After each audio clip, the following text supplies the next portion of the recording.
This week and next week during advisory, we will be preparing for the first student-led conferences this school year. For the first student-led conference, we will be doing an SLC simulation. Instead of having families come in during the evening, we will complete our slides during 2 advisory periods, and during the second advisory period, practice our SLCs with our peers. Families come in for the first SLC night in December. That is halfway through the second marking period. Right now, we are about halfway through the first marking period. That is why we're doing student-led conference simulations. During advisory today and next week, the first thing that you will do is choose 3 pieces of work from any of your classes that you're proud of.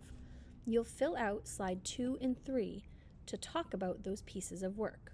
So you will put the class that the piece of work comes from, a description of that assignment for anyone who's not in the class so they understand what that assignment was. You will try to connect to at least one of the 21st century competencies. You will also rate yourself on that competency. When you're rating yourself, you're not rating yourself on a scale of 1 through 10 or an A, B, C kind of a grade. You're going to give yourself a mastery grade. So how did you do on that assignment, on that particular competency that you chose? Are you exemplary, XE? Are you competent, CO? Or one of the other choices? Why did you give yourself that rating? You'll give an explanation, and then you will put a link to the piece of work. If that piece of work is a piece of paper, you need to take a picture of it and turn it into a link in your Google Drive. All of our work needs to be digital that we share during student-led conferences. You will repeat that process for the other 2 pieces of work that you want to share. So in the end, you will talk about 3 pieces of work. You will also reflect on your grades. How are you doing in each of your classes? What is your current grade? So you'll look in PowerSchool. What are you learning in that class? Give a brief description. And you will make an action plan.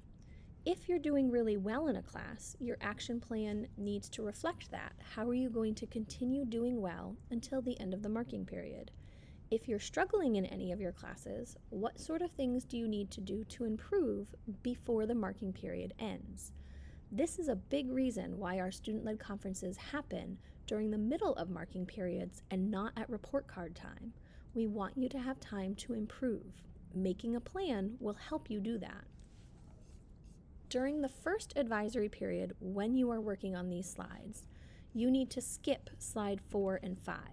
You will go back to those next week during the second advisory period when you're working on SLC work. Teachers have not yet updated all of their grades or done their comments. That will be ready by next week. You need to reflect on your community service hours. All Metro students are required to do at least 50 hours of community service by graduation. If you are a New Haven resident, you need to make sure 40 of those hours are at a nonprofit. Metro doesn't care where your community service hours come from. We're pretty flexible. New Haven Promise is very strict about where those hours can come from. You can use the same hours for New Haven Promise and Metro. So keep that in mind when you're picking your locations if you live in New Haven. You will reflect on your attendance. How are you doing so far? Are you coming to school every day? Are you on time to your classes? Or is this something you need some work in? You're going to reflect on your literacy goals. How are you doing? How much have you read? In most of your classes so far, you have not started independent reading because you haven't gone to the library yet. This is something that will change once you go to the library with your English classes. You need to do a technology update. How are you doing with using your phone in class? Is it a problem? Is it impacting your learning? Is it getting in the way of things? If not, that's amazing. How are you doing to keep it away? Your sleep reflection. Many teenagers struggle to get enough sleep at night.